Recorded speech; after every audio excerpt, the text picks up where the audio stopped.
Hello internet. So this is COVID recovery week 10, and so in this video I'm going to tell you my current symptoms. Spoiler alert, no different from last week. I had an appointment with my doctor, so I'll tell you what he said, and then let's talk about the current situation in the UK, which is potentially devastating. So as was last week, my symptoms are very much the same. So fatigue, I'm sleeping, I would say now 10 to 12 hours a day in bursts. So I have a regular night's sleep. I'm never been a big sleeper. Like, I'm a 6-hour sleeper rather than a 7.5 to 8 hours. So I have my regular, and then I I add on. So it's pretty bad, like the amount of sleep I'm having. Tilly!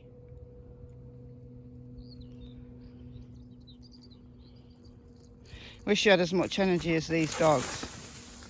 Honestly. It's really hot today, so we're out quite early in the morning to allow them some exercise, but not in the heat. It is hot though, the sun is scorching. It's not even 9 AM yet. Come here, Cassie. Good girl. There's people over there, so I'm standing here till these people have gone. Because the big dog, Tilly, who has her own channel, Miss Tillington, check her out. So does she. She has a new channel called Springers with Cassie. So check her out as well. Yeah, so my main symptom though, because I can cope with fatigue because, you know, I've got ME. I've had ME since 2006-07, so I know what periods of extreme fatigue are like, and I can handle that. I can pace myself, and I do okay with it. But it's the lack of being able to think that is really, really annoying. It's like I have the memory span of a goldfish. I can't retain things in my brain that I need to do. Example, yesterday my son wanted me to help him with updating his CV because he's applying for an internship. And things like his phone number, things like how to spell relatively easy words. I was struggling with typing. So that's I don't know what to tell you. It's really annoying. I mean, I seem like I'm whinging, and you know, I appreciate that there's many thousands, millions of people throughout the world who have died and who are suffering far greater than I am. But this is just my personal journey, so I'm telling you as it is for me. My legs ache, so I go out for a walk every day, doctor's orders. My legs ache like you wouldn't believe afterwards. I have a little bit of arthritis in my hips anyway. I've got degenerative disc disease, which have both flared up since I've had COVID. But my legs just ache, like my ankles, my knees, when I've walked any distance. So there's definitely some, I don't know, low-grade inflammation or something going on. Anyway, that's it. I had a telephone consultation with my GP on Monday morning because I needed a sick note, whatever they're called these days. Because I'm not able to work at the moment. I just would not be able to sustain my energy levels or my concentration. I'd make a ton of mistakes. It would be impossible to navigate a working day, even working from home at the moment. So after I was diagnosed with COVID in May, I did work through that because I was fine. I had the most minor symptoms. I'd had one vaccination. I'd just had the second vaccination, so I don't think that had a chance to kick in yet, but my symptoms were really mild. And then after kind of the sore throat and the headache went, I still get headaches, by the way, if I've not slept enough, but that, again, that's just a minor thing. But I can't remember what I was saying now, God's sake. Yeah, I carried on working till, I don't know what day it was, end of June. And I was just getting worse and worse and worse because I was trying to keep up. I was making mistakes. It was just really bad. I couldn't compose emails properly. So I signed myself off sick. And in the UK, you can do that for 7 working days, and then you've got to get a fit note. So my 7 days was up.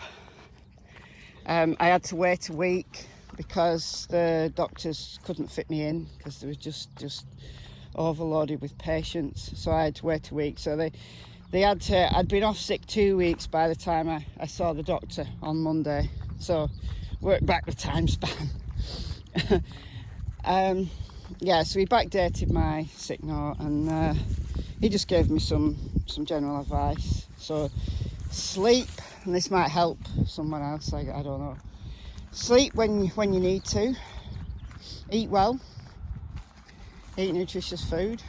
That's yeah. Where's Cassie gone? Cassie! Cassie! Cassie! Good girl. Good girl.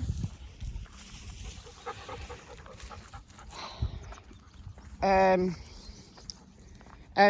take a walk every day. I said that I am able to go for a walk, and he said that's good, keep that up. So I have to, because even though she looks big and boisterous, a 10-minute run for her is enough. She'll sleep the rest of the day.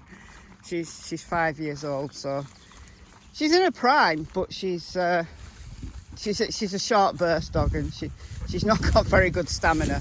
But this pup is the energy ball. She's a rampage, so she needs a run every day. You know, it's not an option. Yeah, I mean, well, I guess if I got worse and I was bedridden, I live with my son who's 18. My daughter runs a doggy daycare service, so she could get as much exercise Monday to Friday as she can be possibly given. So I'm not concerned if I'm not able to walk my dogs. They're not going to come to any harm at all. I have a backup system. She's only 4 months old though, the little pup, so doggy daycare is a little bit too much for her at the moment, but she's been going since her vaccinations. She's been going 2 days a week, just half a day. So that gives me a bit of a rest. It gives her a rest. I've got 2 old timers as well. I've got a poodle who's 14 and a Yorkie who's nearly 15. So they need a little bit of time. They're not walkers now. The poodle's got arthritis in his hips. He's blind. The Yorkie's doing well. She's still quite active. She's not getting any concerns health-wise, but they just enjoy pottering around the house. They sleep a lot, and they like the time away from the big dogs, the youngsters. So there you go. That's an aside. So this UK experiment going ahead.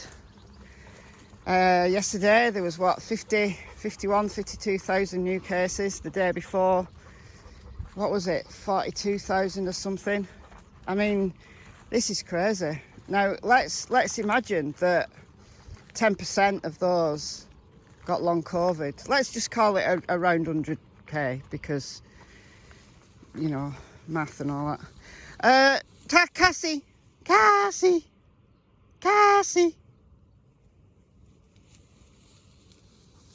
Good girl.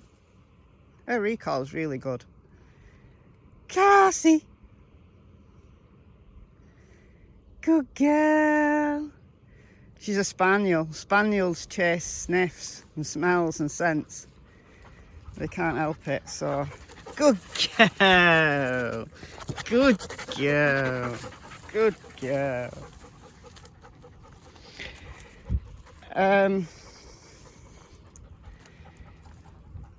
What was I saying? Yeah, let's just call it 100k new cases in the last 2 days. So 10% of those could possibly get long COVID. So that's 10,000 people.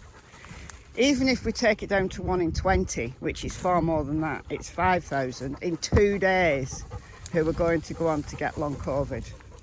I'm hearing from various sources that the possibility in certain groups is much, much higher than that. Even children, it's quite high likelihood. You don't have to have major symptoms. You don't even have to be symptomatic to get long COVID. You just need the virus to have been in your body. What does that do to a workforce? And of course the government don't care, because, you know, there's laws that employers can follow. Employers can dismiss you on medical grounds. And there's plenty of people that are unemployed who would take the spots of people who are no longer able to work, and then they'd rig the disability system so they wouldn't have to pay out any money. You know, in years to come, this is terrifyingly a real possibility, and they won't care. They won't care a jot. They won't care a jot. So that's the state of play at the moment, and I'm going to take these dogs home now because they're tired. That sun is beatingly hot, and these guys need some water, and I need a rest. Bye guys.